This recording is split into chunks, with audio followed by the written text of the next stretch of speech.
The audit, we looked at qualitative data as well as quantitative data.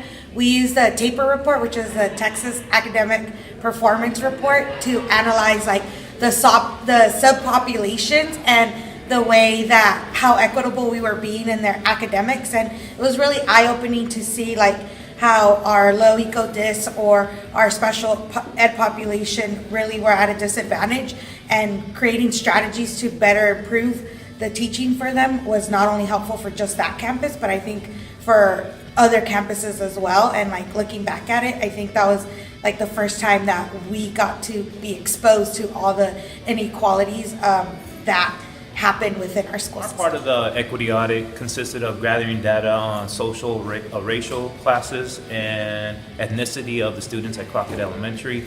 And from our data gathering, we specifically focused on ELL students and the disconnect in K through 5 science, which was due to teachers not allocating enough time to those to that science area.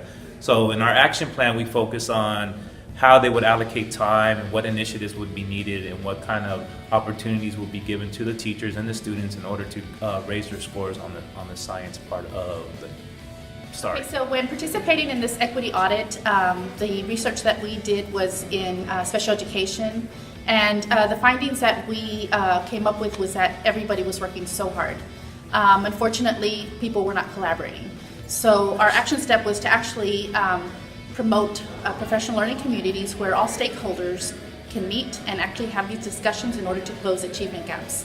By everybody doing their part and everybody actually having those discussions and reflections on meeting goals, we feel that this campus will definitely improve, and we feel that the kids will be at their best and be able to achieve their goals. The process itself was actually a pretty natural process. The dialogue felt very authentic, and the concerns were real, and it was definitely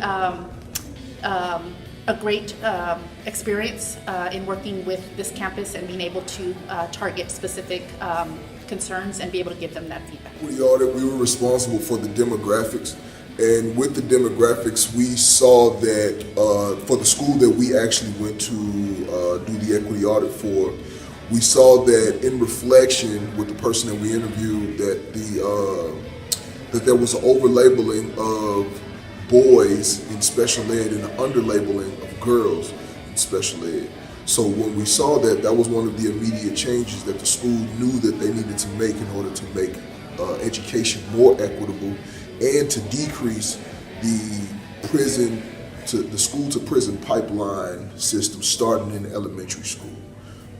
So for us, I think it was liberating in the sense that when we did that, we didn't know what we were doing when we started. By the time we were done, creating that action plan to help those students be more equitably educated became a pretty good goal that we achieved. So reflecting back on the community, the equity audit for our school, and also reflecting on what else we've learned in this program since doing that first semester with the equity audit, it's become even more clear to us that there is inequity, not just like in classroom to classroom, but like how things are funded, how things are practiced, and there's just so many layers to it that we're learning about as we continue and to learn more and more in this program. And so I think one of the things that I've realized about our action plan, at the time it was like, oh, we're going to suggest this to the school, but that was inequitable in itself because we didn't get feedback from other people as well. So you're just constantly learning new ways to be more and more equitable and include more voices to make sure that everyone's heard and everyone is being treated in an equitable manner at your campus. So, to me, the equity audit was an opportunity to get to know the specific needs of our campus. So, being able to address those things, you can't address those things unless you know that they're there. So, for me, the equity audit was an opportunity to get that information and give that information to our administrators, to our teachers, and allow for those spaces to create equitable practices. The purpose of the equity audit is so that we can pinpoint and target the exact students that needed help. It was a way for us to isolate all the data that we were looking at and select which groups that we could really script an action plan for. And our overall experience was eye-opening because we not only noticed issues with our science data, as well as noticed issues with our behavior data.